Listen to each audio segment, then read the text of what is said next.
பொருளாதாரம் அப்படிங்கிறது வளர்ந்துக்கிட்டே தான் இருக்குது. நீங்கள் ஒரு 10 வருஷத்துக்கு முன்னாடி மாடை வச்சுக்கிட்டு நம்ம வண்டி ஓட்டிக்கிட்டு இருந்தோம். அப்போயும் விவசாயம் நடந்துக்கிட்டு இருந்திருக்கு. இப்போயும் விவசாயம் நடக்குது. என்ன மாடு இல்ல. அதுதான் இப்போ ஆச்சரியமா இருக்குது. என்னென்னா எல்லாமே நடக்க தான் போகுது. மக்கள் தேவைகள் இருந்துக்கிட்டு தான் இருக்கும். மக்கள் சோம்பேறி ஆக்கிக்கிட்டு தான் இருக்கும். இன்னொரு வேலை பார்த்துக்கிட்டு தான் இருக்க போகிறாங்க. இன்னொரு தொழில் நடந்துக்கிட்டு தான் இருக்க போது. அதுக்காக வந்து ஒன்றுமே நடக்காமல் இங்கே எதுவுமே இருக்க போகிறதில்ல. ஒன்றுமே இல்ல.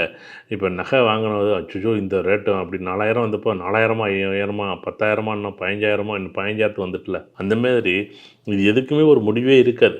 என்னென்னா எவ்வளோதான் ஆர்ட்டிஃபிஷியல் இன்டெலிஜென்ட் வந்தாலும், எவ்வளோதான் வேலை இழப்பு வந்தாலும், மறுபடியும் வேறு ஒரு புதுசா இருக்கக்கூடிய வேலைகள் வந்து என்னென்னா அப்டேட் பண்ணிக்கிட்டே இருக்க வேண்டிய இடத்துல நம்ம இருக்கிறோம். அதை மட்டும் தான் நம்ம செய்யணும். இதுதான் ஜோதிடம். ஏன்னா அடுத்த ஒரு வருஷத்தில் நமக்கு இந்த மாரி ஒரு வாய்ப்பு இல்லை அப்படின்னா, வேலை இருக்குது இல்லைன்னு முடிவு பண்ணிட்டா, அதுக்கு தகுந்த மாதிரி என்ன பண்ணணும்? படிக்கணும்.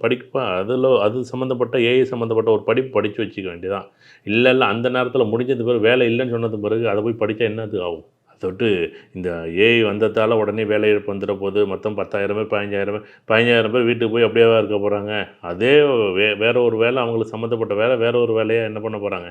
எல்லாமே ஏஐ செஞ்சிட போகிறதில்ல. இல்லை அதுக்கும் மனிதனுடைய மூளையை தானே அந்த இடத்துல கொடுத்து வச்சுருக்காங்க. அதையும் சின்ன சின்ன இயக்கங்கள் தேவைப்படுதான்னா தேவைப்படுது. என்னென்னா 100 பேர் செய்ய வேண்டிய வேலையை இப்போ 60 பேர் செய்ய வேண்டியதா இருக்குது.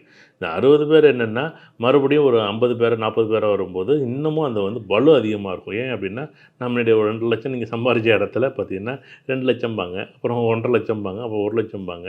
ஆனால் இன்னொரு பக்கம் என்ன பண்ணும் அப்படின்னா 1,00,000 சம்பளம் வாங்கின ஒரு ஏஐ ஒரு மாணவன் வந்து 4,00,000 5,00,000 7,00,000 12,00,000 20,00,000 சம்பாதிக்கிறதுக்கு இன்னொரு பக்கம் கூடிக்கிட்டே இருக்கும். இன்னொரு பக்கம் குறைஞ்சிக்கிட்டே இருக்கும்.